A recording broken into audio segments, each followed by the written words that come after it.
Crônicas do Amanhecer, por Feijão Centro Espírita Allan Kardec.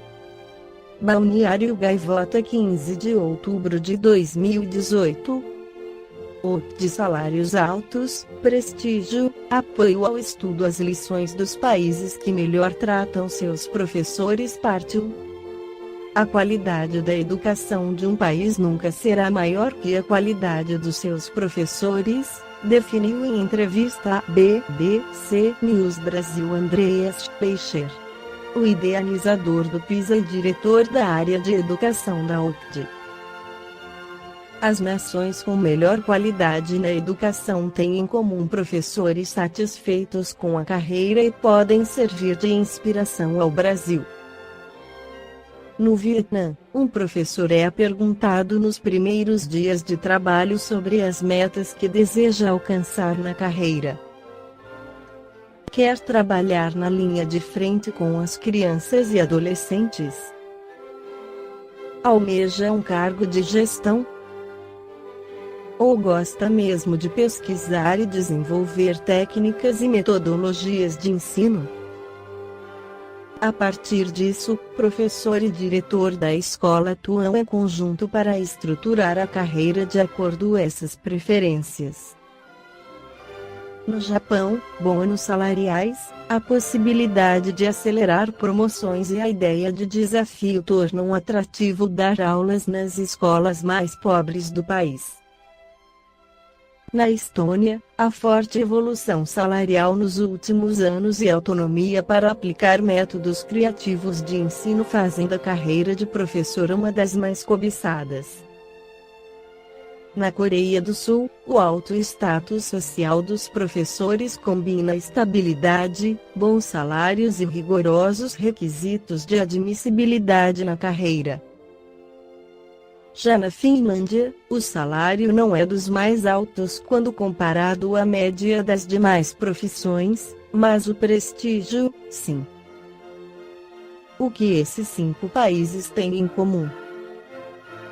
A contratação de professores é seletiva, a profissão é valorizada e, mais importante, a carreira é estimulante, o que atrai bons profissionais para as salas de aula. E esse foco na qualidade dos professores se reverteu em bons resultados no influente ranking PISA, organizado pela OCDE, Organização para a Cooperação e Desenvolvimento Econômico, que avalia o desempenho de jovens de 15 anos em ciências, matemática e leitura em 75 países. A qualidade da educação de um país nunca será maior que a qualidade dos seus professores, definiu em entrevista à BBC News Brasil Andreas Schleicher, o idealizador do PISA e diretor da área de educação da OCDE. E, para ter bons professores, é preciso atrair as pessoas mais talentosas para a profissão, oferecendo uma carreira desafiadora, além de boas condições de trabalho, diz Schleicher. Nesses quesitos, o Brasil está longe de ser exemplo. Numa pesquisa da OCDE com 100.000 professores do segundo ciclo do ensino fundamental e do ensino médio, alunos de 11 a 16 anos, o Brasil aparece no topo de um ranking de violência em escolas.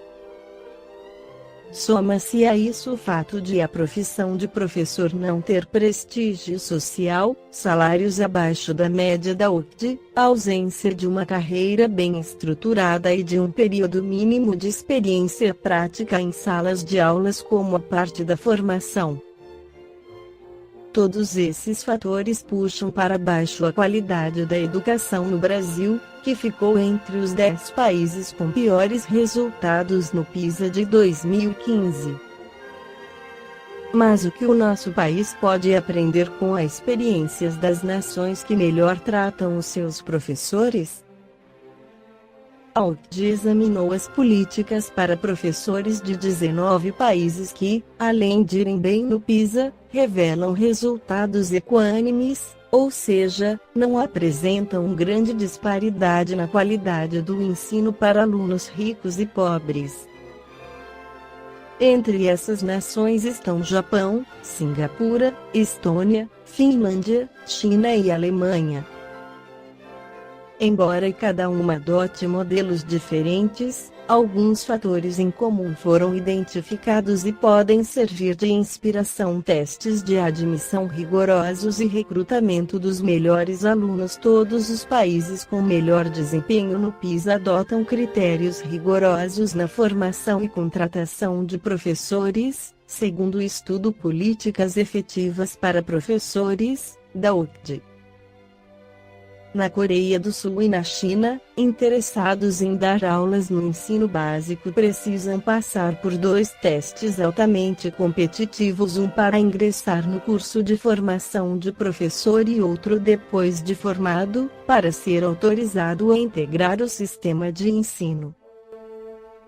Na Alemanha, a preparação para se tornar professor de ensino básico dura entre 6 e 7 anos, compreende um mestrado e, pelo menos, 1 ano de experiência prática em sala de aula.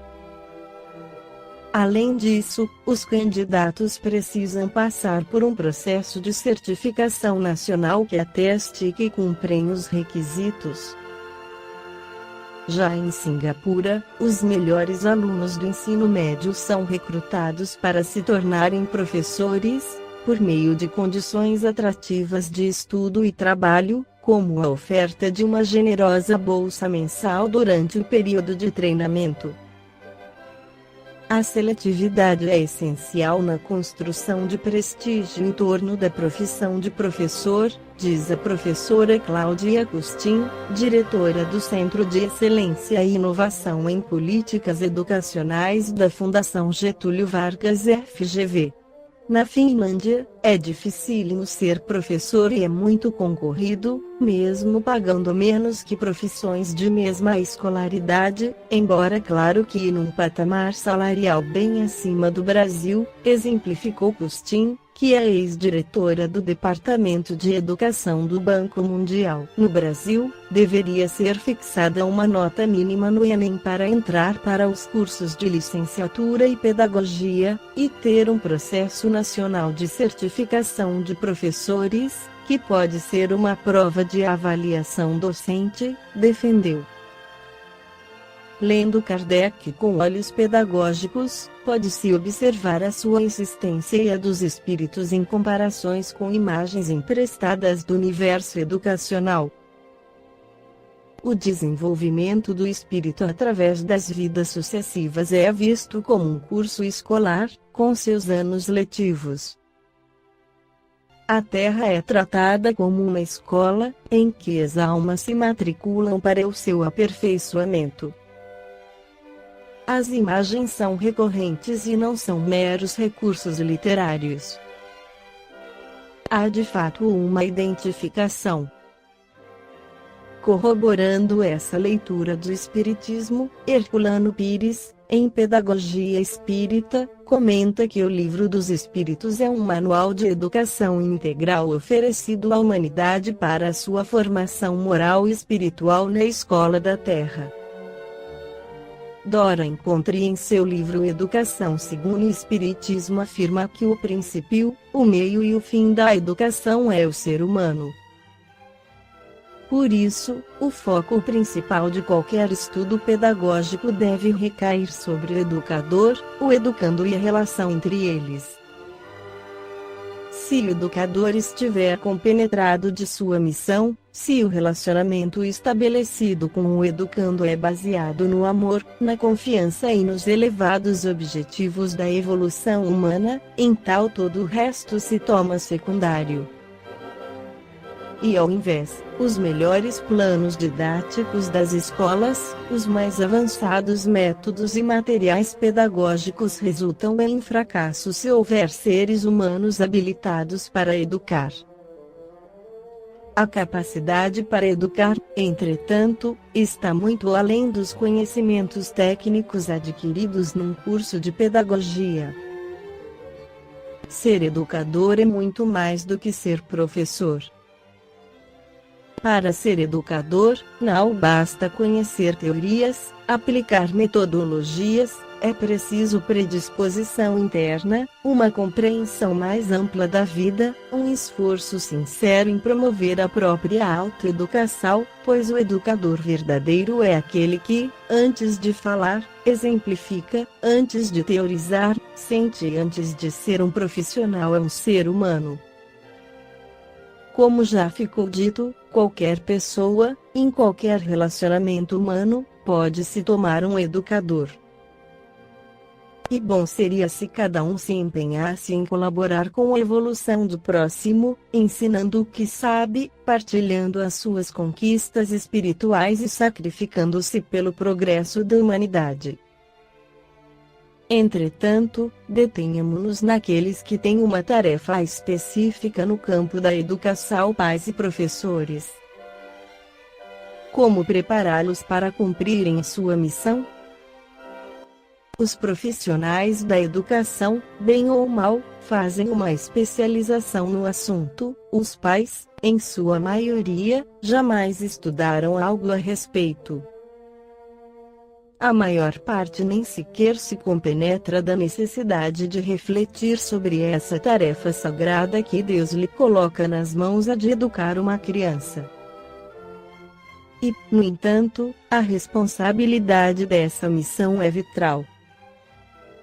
Dela depende o futuro da humanidade, dele depende em grande parte a realização e a felicidade das novas gerações, e diante da providência divina pais e professores não escaparão de prestar contas de sua obra educativa.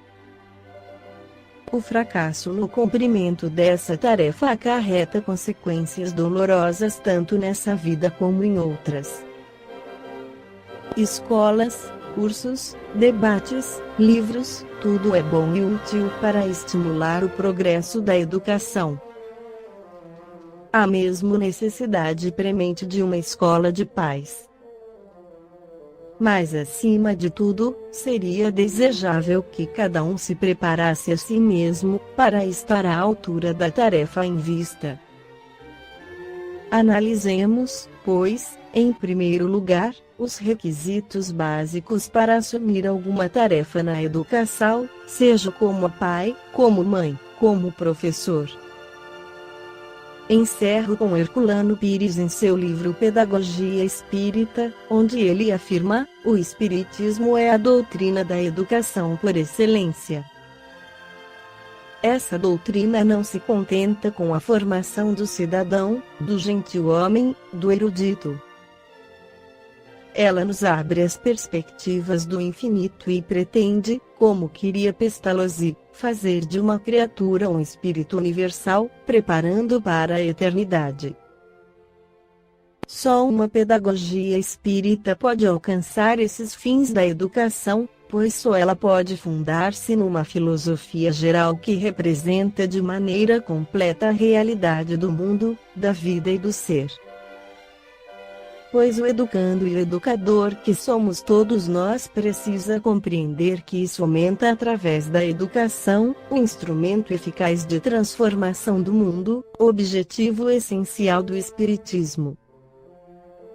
O mundo em causa não é o planeta em seu aspecto físico, mas o mundo humano, a intrincada rede de relações socioculturais em que vivemos em nossas existências terrenas. E é por isso que a educação se apresenta, como já ocorrera a Sócrates e Platão, como o elemento ativo da transformação. O mundo é o reflexo do homem e só a educação pode transformar o homem.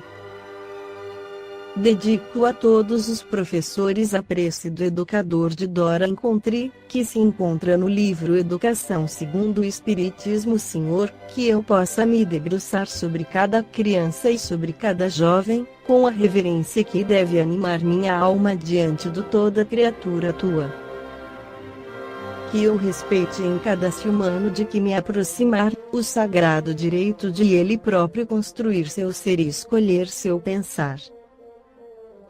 Que eu não deseje me apoderar do espírito de ninguém, imprimindo-lhe meus caprichos e meus desejos pessoais, nem exigindo qualquer recompensa por aquilo que devo dar de alma para alma. Que eu saiba acender o impulso do progresso, encontrando o fio condutor de desenvolvimento de cada um, dando-lhes o que eles já possuem e não sabem, fazendo-os surpreenderem-se consigo mesmos. Que eu me impregne de infinita paciência, de inquebrantável perseverança e de suprema força interior para me manter sempre sob o meu próprio domínio, sem deixar ilutuar meu espírito ao sabor das circunstâncias. Mas que minha segurança não seja dogmatismo e inflexibilidade, que minha serenidade não seja mormaço espiritual. Que eu passe por todos, sem nenhuma arrogância e sem pretensão à verdade absoluta, mas que deixe em cada um uma marca inesquecível, por ter transmitido alguma centelha de verdade e todo o meu amor. Esta foi a crônica do amanhecer de 15 de outubro de 2018, por Feijão Centro Espírita Allan Kardec.